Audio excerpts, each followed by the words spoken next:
Hi students, greetings from Dr. Mohammad Khalil. Mycology Made Easy, which is normally taught in 5 to 7 days or classes in second MBBS and taught over half a day in All India coaching centers. Let's hope we finish in 40 minutes or half an hour with your cooperation.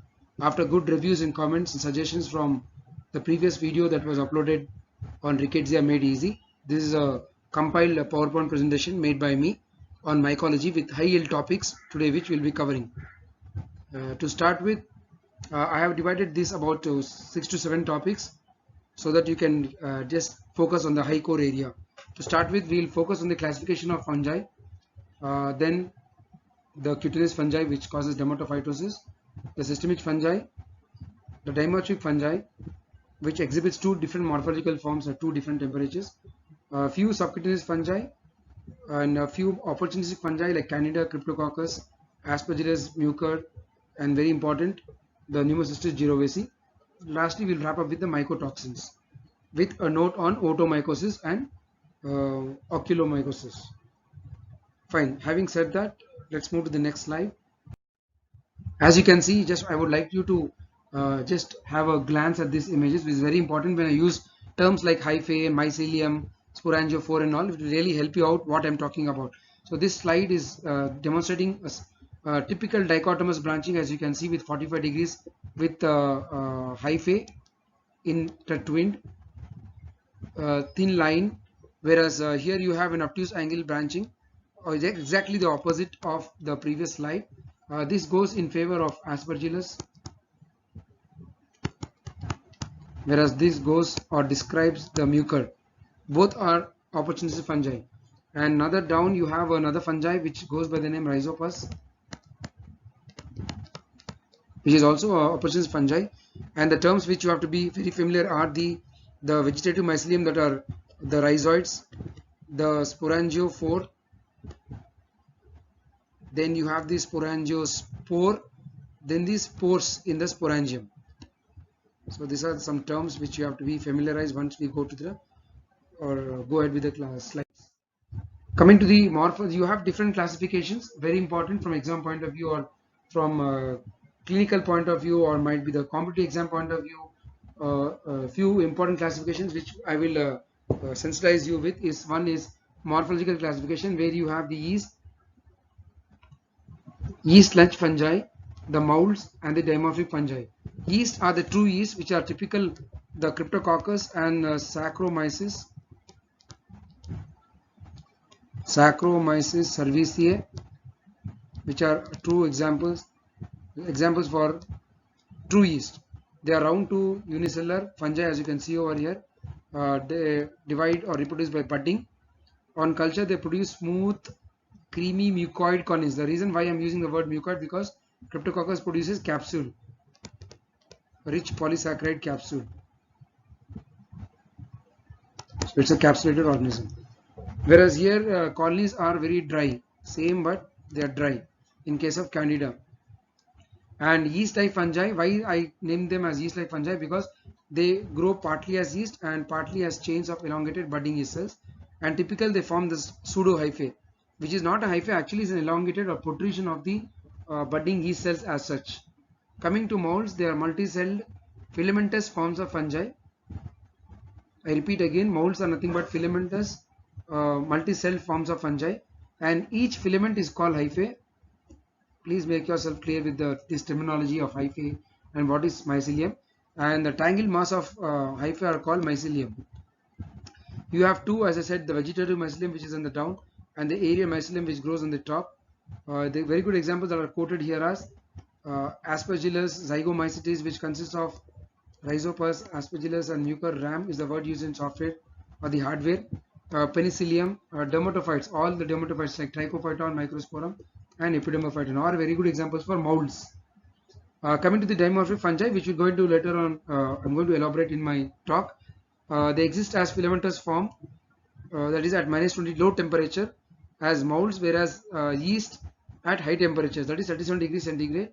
Examples quoted are Blastomyces, Histoplasma, Coccidioides, Paracoccidioides, and Sporothrix. So this is the morphological.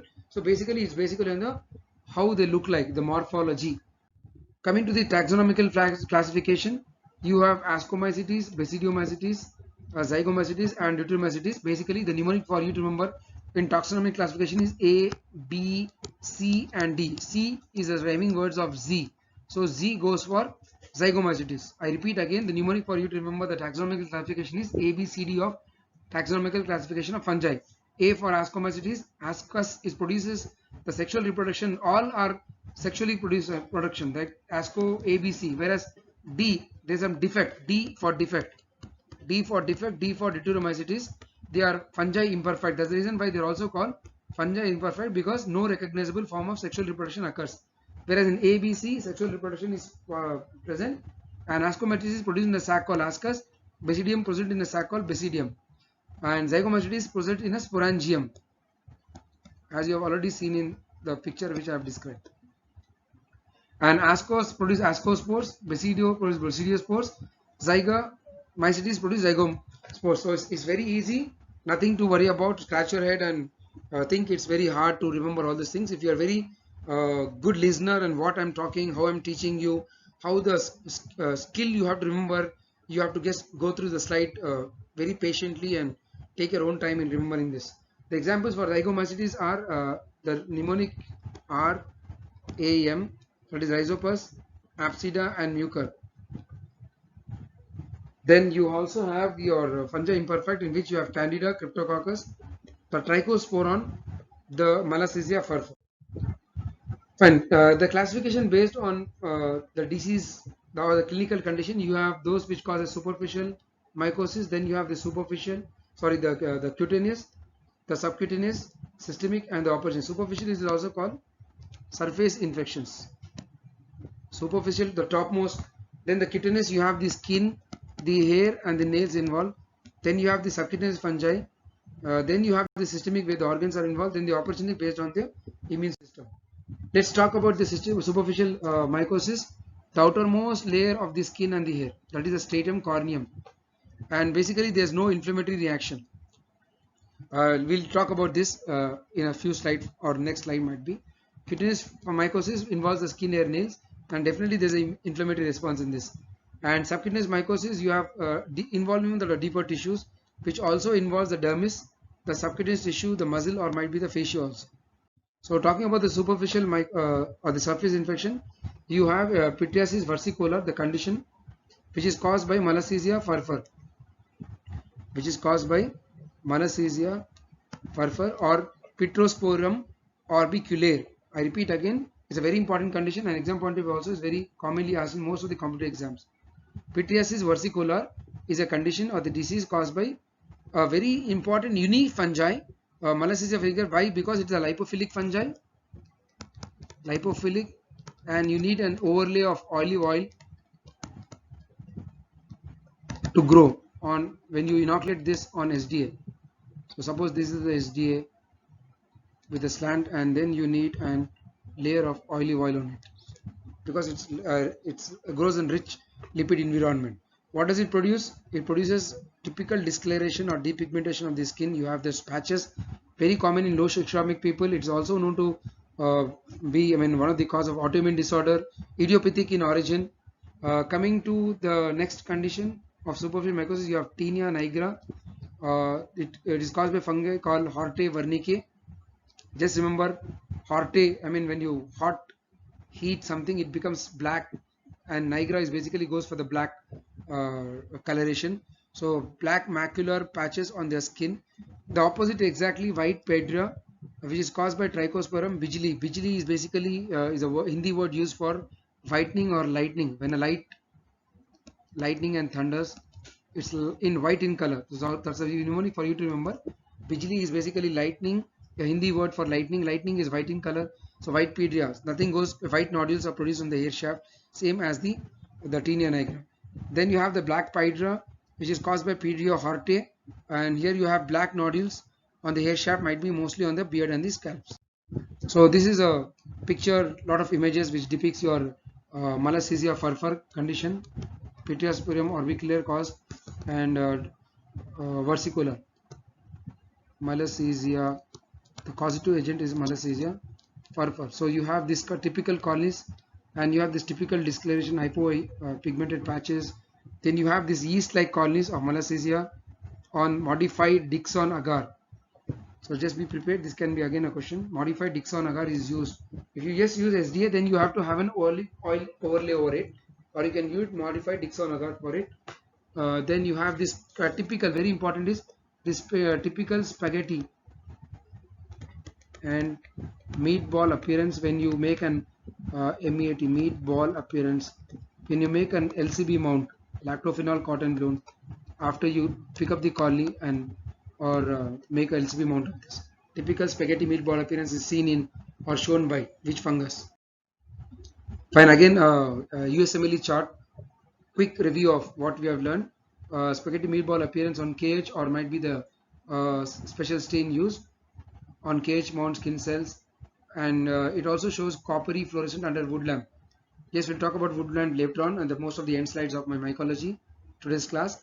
Epidemiologically, yes, moist and warm climates, wherever there is moist, perspiration, sweating, lipophilic yeast, as already told you. Premature infants are more more prone for this, which might lead to fungemia also. This condition is called pityriasis, tinea versicolor condition. Superficial infection of the keratinase, hypo and hypopigmented spots on the chest or on the back, as you can see over here. Drug of choice is topical selenium sulfide. Terbinafine is also one of the drug used in case of Malassezia purpur. These drugs, terbinafine, topical. Coming to the dermatophytes, yes, it's cause of various clinical conditions. Very common collective condition cause dermatophytosis or tinea or ringworm. Common terms used for infection caused by dermatophytes are tinea or ringworm. Based on the natural habitat, you have geophilic, zoophilic, and anthropophilic. Geophilic, which are commonly found in the soil, whereas zoophilic is commonly comes in something to do with the domestic and the wild animals. Anthropophilic is found in the humans. Let's see what are the three genera that causes infection in the humans. We have the Trichophyton, Mycosporum, and Epidermophyton. And just it is a small mnemonic that goes by like skin, hair, nails. Then you have to pick up two first letters, then it becomes skin H. Then you have to pick up the first and the last, becomes S and N. Or you can remember any name. I mean, it could be of any religion, caste, and all. By name, I go by this name, Shabana, SHABANA, in which you have this S, H, and N in serial order. So that will also make you, or you can go by name Sheena or any other name that suits you to remember the mnemonic, just for the exam sake. Fine. So based on the macroconidia, that is, it produces both asexual spores. These three genera have been classified. So these are the common skin condition. As you can see, if I keep on rolling down one by one, you have the tinea, the capitis, then you have the tinea faciae, then you have the tinea barbae, then the corporis, then you have the tinea cruris near the gluteal fold or near the breast folds or the groins, then you have the tinea manum, then you have the tinea pedis, then most common in athlete's foot, it's also called this condition is also called the athlete's foot, very common in the athletes who marathon runners. Then you have the tinea unguenum. So these are all the common tinea or ringworm infections caused by this genera. Let's go ahead with the next topic, that is subcutaneous mycosis. Here you have a plenty of diseases, like one is mycotic mycetoma. It's a broad term. Wherever you have this clinical condition, as you can see over here. Right. Mycetoma. First condition is mycetoma, which is caused by both higher bacteria. It is caused by what do you call it? True fungi. It is caused by true fungi, that is eumycotic fungi. It is also caused by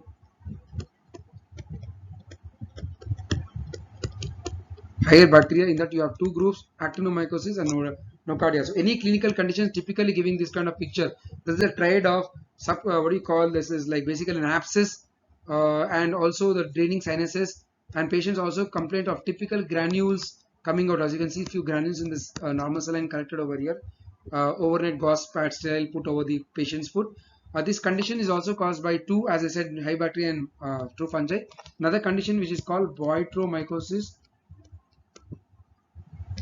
which is caused by another group of bacteria, especially very common Staph aureus. Same picture, clinical picture. You have to be alert how to diagnose this. So these are the organisms that causes a eumycotic condition that is Madrula mycetomus, very common, followed by Griseae and Acremonium species or Exophilia. We are talking about higher bacteria. Then you have this condition caused actinomycetoma. You have plenty of bacteria causing this, like most common is Streptobacillus somnoliensis, Actinomadrula pelliteri. This produces red granules basically. Most of the granules are yellow or black or white. Then you have Actinomadura madure. Then you have Nocardia asteroides or Braziliensis. Let's proceed from here. Another subcutaneous fungi which causes this condition, chromoblastomycosis. Chromo is basically colored because you have plenty of what you call copper penny appearance on when you take this tissue and when you take histopathology and do an HNN staining. Typical that copper penny or walnut chest color is produced. That's the reason why you name this, or sclerotic bodies, as you can see picture over here. Chromoblastomycosis, very common in people who have gone with give history, gone to rainforest and come back. Post-traumatic inflammation of subcutaneous tissue, especially you have these warty kind of lesions, which goes with HPV or your condyloma lata or acuminator. Typical warty lesions are there, and when you take a histopathology biopsy tissue and send it to your pathology, you have these walnut muriform sclerotic medullary bodies. Find another subcutaneous fungi which goes by this name. As you can see, a very good clinical vignette. 30-year-old fisherman, that is basically an aquatic. That should give you a clue. This fungi is more to do something with water. Doctors Without Borders, again, a large mass in his nose. That should give a second clue. So basically, it was large, non-tender nasal polyp, and seropurulent nasal discharge was found. Microscopic examination, the discharge reveals neutrophils and sperules filled with endospores. That should give a biggest clue or the third clue. So the histopathology was done and HNE stain was done, and you can see this typical sperules. Words are very important because these words are again used in coccidioides immitis. So that is what you have to catch when I'm teaching you. There you have see what's the difference between Rhinosporidium and Coccidioides immitis. Don't get confused with the same picture that is depicted over here. The terminology used here is sperules with endospores, whereas in Coccidioides immitis it is sporangium with endospores. Lot of spores there. So don't get confused. So nasal polyps, tender. I mean, this is non-tender over here. So you have to do basically liquid nitrogen to cure it permanently, or cryosurgery can be done. Electrocautery, liquid nitrogen, all this technology can be used to treat basically surgical incision. The treatment for this liquid nitrogen or cryosurgery or electrocautery. Okay, this is how the patient can present with so many clinical conditions. Basically, infection with this organism while swimming or bathing in freshwater ponds, lakes, or rivers. More common in nasal area where they have small, sessile, progress to large strawberry-like polypoid mass. You can also have other sites. So the causative agent for this Rhinosporidium is Rhinosporidium seaberry. So confirmed by biopsy. Stains used are parodic skip stains, Gomorimus, methylamine, silver stain, or carmine. Special stains are used. Common stain which is used is HNE stains. Again, you can see a good picture over here where you have a lot of endospores filled in this sperules. Another subcutaneous fungi, very important from exam point of view, mostly USMLE also, is Sporothrix shenkai. Whenever you have any question that tells you that Himalaya region, rose gardeners, or flower plucking and all, you should think that wherever there are roses and all, mostly common roses, there are thorns, and on these thorns, these spores are produced. And whenever you pluck it and you have a traumatized or abraded skin, these spores might go inside and they might produce these lesions, typical subcutaneous nodules with this linear pattern. That's the reason it's also called rose gardener's disease, found on the rose thorns. And fine, when you grow them then and you make a LCB mount, you have a typical hyphae with rosettes. This is the typical stalk hyphae with rosette kind of appearance.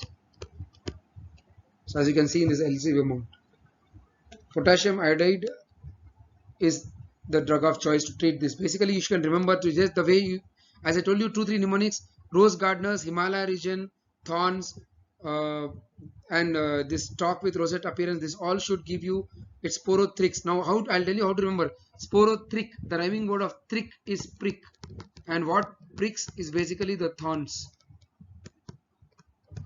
You can remember that way, basically. And see, whenever you think of thorn, the most common plant that you most of the women they have in the balconies or might be used in gardening is a rose.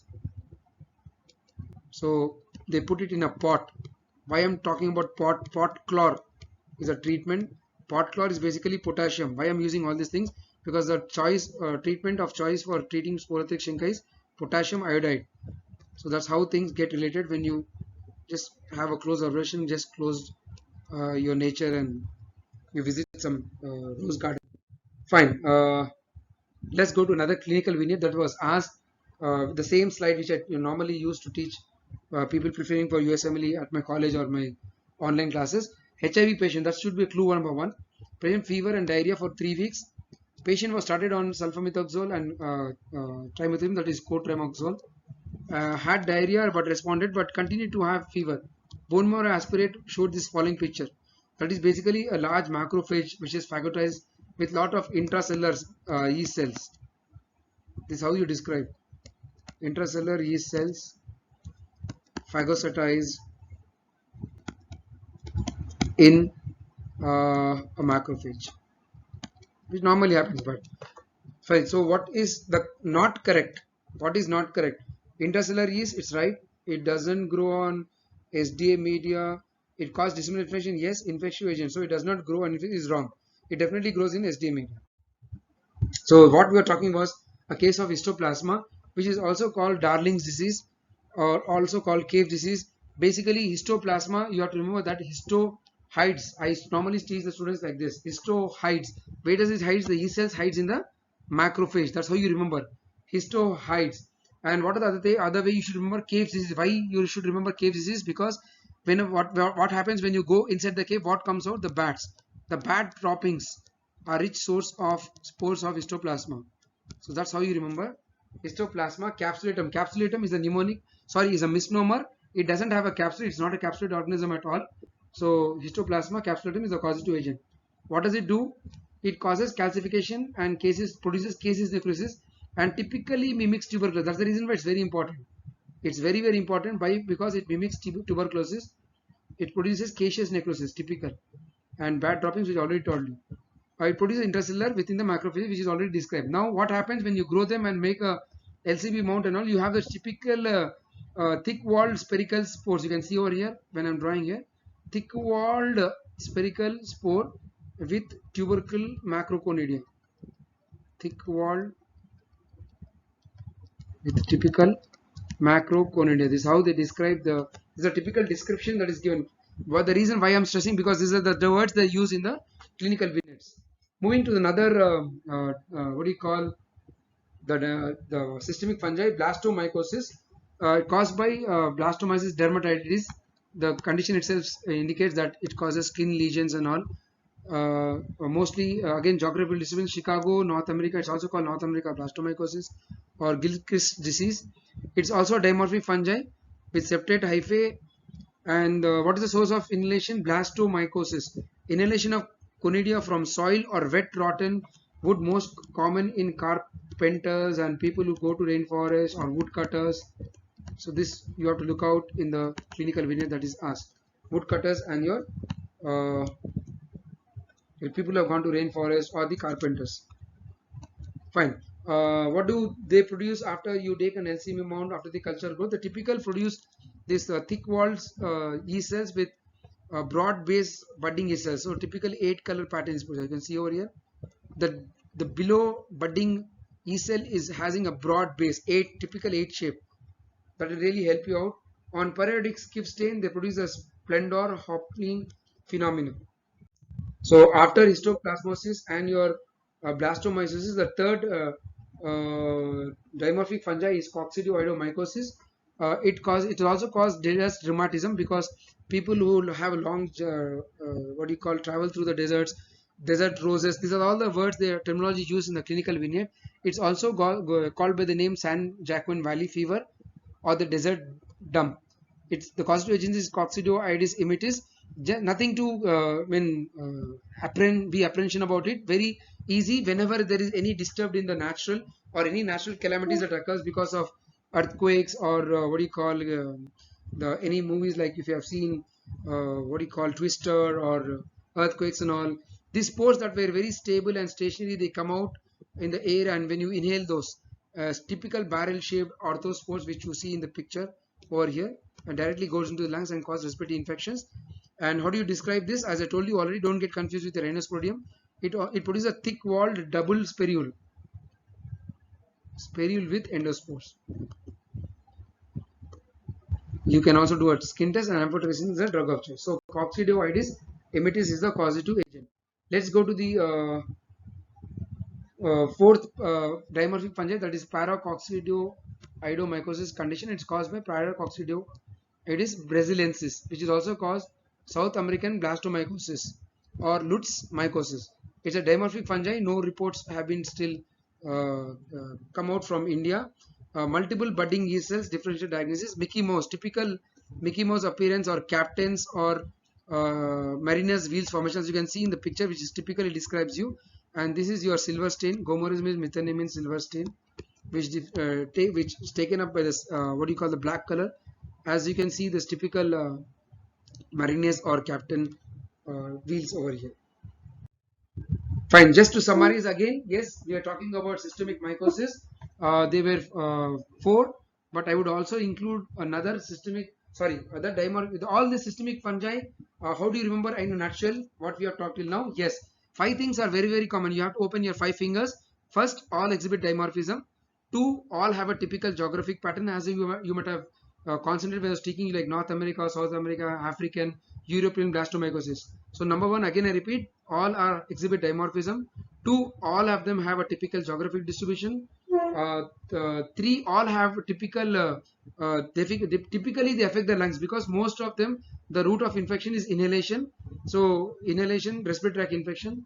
What do you call the fifth is the drug of choice. Basically, they being systemic, drug of choice for almost all of them are you have this amphotericin B or 5-fluorocytosine, and biopsy, most of them is the diagnostic method, or also sputum can be done using the SGS. These are the 5 things that you should remember in a nutshell. Fine. As you can see, I already told you, histoplasmosis you have more common in this area, Ohio and Mississippi River, whereas the blastomyces dermatitis is mostly in the north area, Ohio, Canada, and southeastern Carolinas, whereas Coccidioides immitis is mostly in the south west US, Arizona, New Mexico, San Joaquin Valley, whereas in Paracoccidio brasiliensis in Latin America. So people preferring for USMLE, please make a note. First thing I suggest people preparing for USMLE always is to keep the map before them and try to keep a note of all those things, diseases which are very common in those areas, because depending on the area the questions come out. Fine. Another mnemonic which I asked you to remember is they exhibit at 2 different temperatures, 2 different forms. So it exhibit as mold at 25 degrees centigrade and yeast at 37 degrees centigrade. How to remember this? Rhyming words. Very simple. Cold, mold, and heat, yeast. So if you have very good visual mnemonics, then that will really help you out to remember this dimorphic fungi. Fine. No person-to-person transmission, and lungs are common involved. And yes, histoides, blasto, big 8-shaped, broad-based budding yeast cells, coccidio, thick-walled spherule with lot of endospores, paracoccidio, Mickey Mouse appearance. The fifth dimorphic fungi, which is not a systemic fungi but a subcutaneous fungi, is Porothrix schenki. The sixth dimorphic fungi, which is most common in HIV or AIDS patient, which exhibits dimorphism, is your Pneumocystis jirovecii. I hope you are making note of this, or you might just go through the slides. And please don't forget to subscribe, like, and share. And I would be waiting for your comments, reviews, or any suggestion that I might improvise on. Fine. Having said this about the dimorphic fungi, right. So as I told, patients with compromised host defense are more susceptible. Might be you can have endogenous, opportunistic, or exogenous. Endogenous might be the candida, which is a normal flora of your body, might become an opportunistic fungi, or exogenous, which might be present in soil, water, and air, might affect you when your immune compromise when immune system is in a compromised state, especially AIDS, diabetes mellitus, or other comorbid conditions where your CD4 count is very less. Let's have a list of opportunistic fungi where you have the candida. Plenty of candida are there these days also, which I'm going to list you out. Then you have the cryptococcus neoformans, then the aspergillus, then you have the rhizopus, absida mucor, the last but not the least, penicillium marnifi. Oh, sorry, I just stand corrected. Actually, it was not Pneumocystis jirovecii, that was dimorphic fungi. It is penicillium marnifi. Fine, candida, yes, they are not members of the normal flora of the skin, mucous membrane, and the GI tract. Um, they colonize the mucosal surface of all human during and soon after the birth. They exhibit as the typical gram-positive oval budding cells. It is gram-stainable, typical oval budding yeast cells with pseudo-hyphae. Here it is the term. Buds continue to grow but fail to detach. That's the reason why they look like hyphae, but they're actually not hyphae. They give a typical pseudo-hyphae appearance. These are all the pictures, very good pictures of candida, the typical budding yeast cells, and this is a typical pseudo-hyphae presentation. These are stained specimen of candida. This is a typical germ tube test or the Reynolds-Brodys phenomena, where you take the human serum and add the colonies or the subculture and wait for 2 hours. Then you make a wet mount on the glass slide with a cover slip on it. You can see this typical, which is typical of candida. Fine. Candida also exhibits dimorphism for your kind information, but it exhibits another way. It exhibits mold at high temperature and exhibits yeast at cold temperature. Don't get confused. It also exhibits dimorphism. Fine. We have learned a lot about this. Why the reason I put these slides is basically you have to know the non-Candida albicans species also. Non-Candida albicans. Everybody knows only Candida albicans, no? Because there are a lot of emerging Candida species that are non-Candida albicans which cause infection in immunocompromised states like Candida tropicalis, parapsilosis, Guillermondi, Cruci, Preferi glabata, Lustini, and all. Fine. Then you have this germ tube test, which I already talked about this.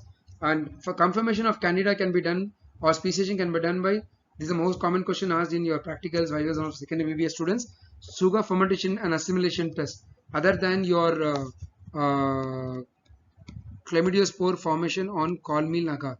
So 3 things that help you to confirm Candida. One is chlamydospore formation on cornmeal agar. Then you have the germ tube test. Then you have the carbohydrate assimilation and fermentation test. Yeah, this was what we're talking about.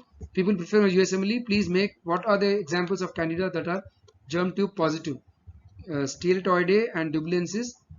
Then tropicalis, Guillermondi, Cruci, glabrata, Lustian. Chlamydospore formation is also showed by dubulensis other than your Candida albicans. So this is your gram stain of Candida, typical gram positive budding yeast cells with pseudo-hyphae. This is a germ tube appearance. Coming to the next opportunistic fungi, that is Cryptococcus. It's also caused European blastomycosis, caused by only a species in that, Cryptococcus neoformans. It's a capsulated fungi. Remember, it has if this is the organism, it has covered by 2/3 the size of the organism, and it is described as clear halo around the organism, which is also unstained. Typical India ink stain is used, or negative stain, which is called, or nigrosin, to demonstrate the capsule of Cryptococcus neoformans. It is strongly urease positive, and yes, you can type based on the capsule. It is, and you have basically the route of infection is by inhalation of dust from pigeon droppings. So history is very important from where the person comes. Cutaneous Cryptococcus meningitis can occur, and when you do a CT scan, this typical description is given. So bubble lesion in the brain. Not common in immunocompetent people, but very common in immunocompromised like AIDS and Hodgkin's lymphoma. Diagnostic says, depending on the specimen, you can take the CSF fluid or exudates, and blood and urine. India ink preparation, I already told you, India ink or nigrosin, or you can also do a latex solution test to type it. Amphotericin B, because it is systemically involved, they can use amphotericin B or flucytosine. Yeah, these are all the diagnostic methods. Very important. Another important thing that you can learn from this slide is Maltese cross-stitch appearance of capsule on polarizing microscope. This typically of Cryptococcus neoformans. If they are talking about protozoa, the other organism is Babesia. Babesia also exhibits typical Maltese cross-stitch appearance. Fine, let's come to the another opportunity fungi. Very common. 3-4 things that you have to learn from here is, if the patient is diabetic on an iron therapy,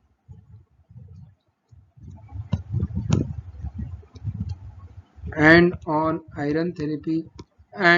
if he says he's like what do you call diabetic ketoacidosis, these are all the terms, diabetic ketoacidosis, and involvement of nose, that is rhino, involvement of the orbit, involvement of the cerebral, then the answer is nothing but mucormycosis.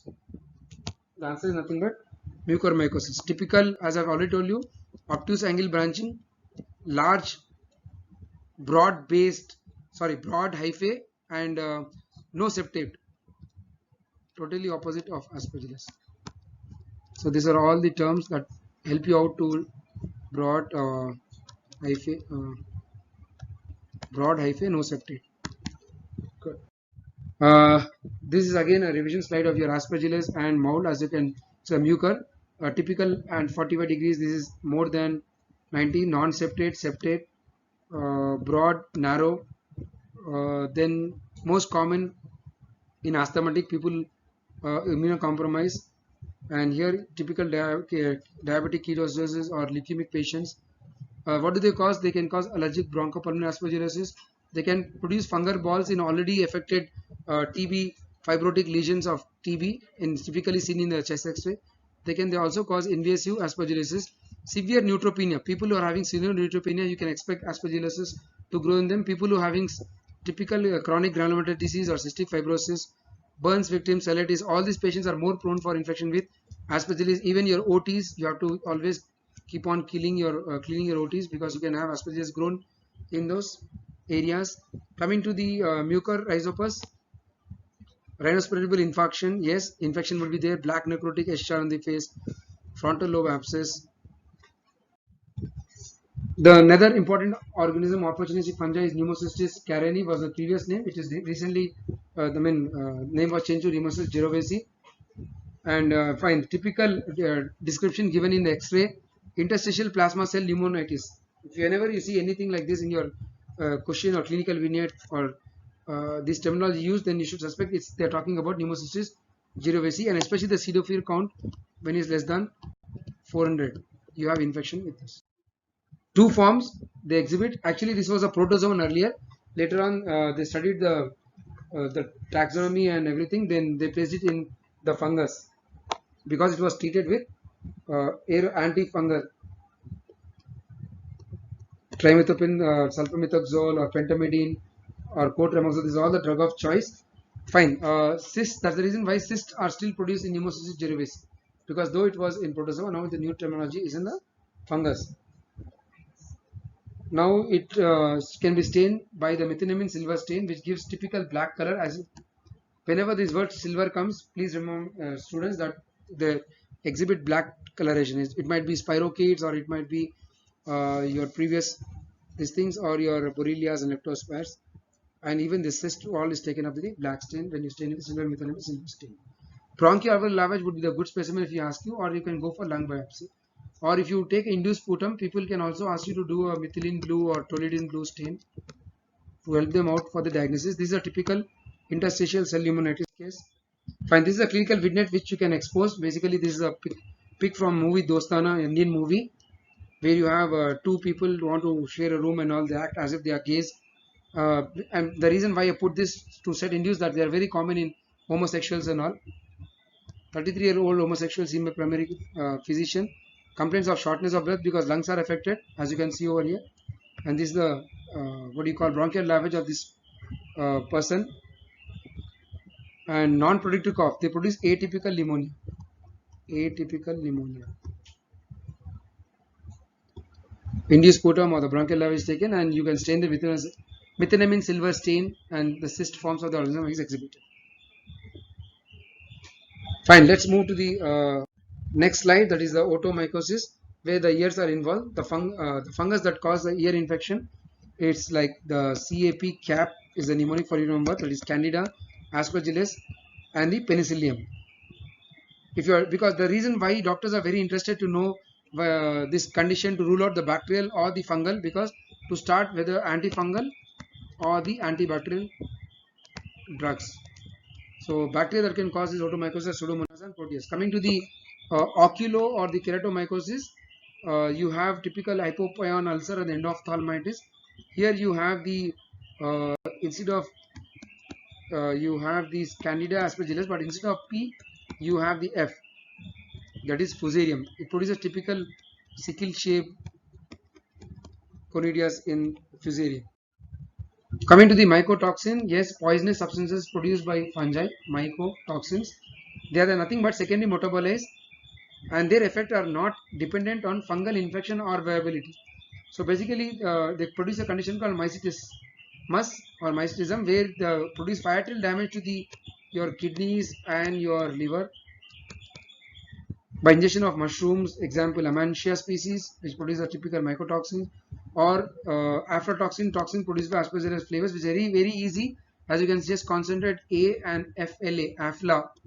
So the fungus that produces aflatoxin is Aspergillus flavus. So this is a list of mycotoxins, Aspergillus flavors that produce aflatoxin. Then you have, depending on the name, Fusarium, fumonisins, then the ochratoxins produced by Aspergillus ocraceus. Fine. Now, as I promised, wood lamps examination. Yes, they might ask you a question. What is the wavelength of wood lamp? First, number one is nothing but 365 days in a year. Just remember how many days in a year. That would be the answer. It produces typical bright green when you want to suspect Microsporum odoni. It's a simple, a small instrument where you have to just keep the room dark and you have to just on the light. It produces a wavelength of 365 degrees centigrade and it fluoresces. Depending on the fluorescence, like bright green, dark green, or golden green, or coral red, you can come to diagnosis. Coral red is produced by erythrasma. This is not a fungus. It is caused by Corynebacterium minucitism. Basically, the infection of the armpits and where there is perspiration or under the breast folds. Yes, another very important non-cultivable fungi. Renospedium seabury is a fungi. Then you have Pneumocystis jirovecii, then Leucasa lobai. Normally, mostly found in people who work with dolphin workers, dolphin. Then you have that was the last slide. Thank you very much. I hope it was worth listening and taking out time for you. I am really thankful for your patient hearing. Don't forget to subscribe, like, and share your views. Thank you very much.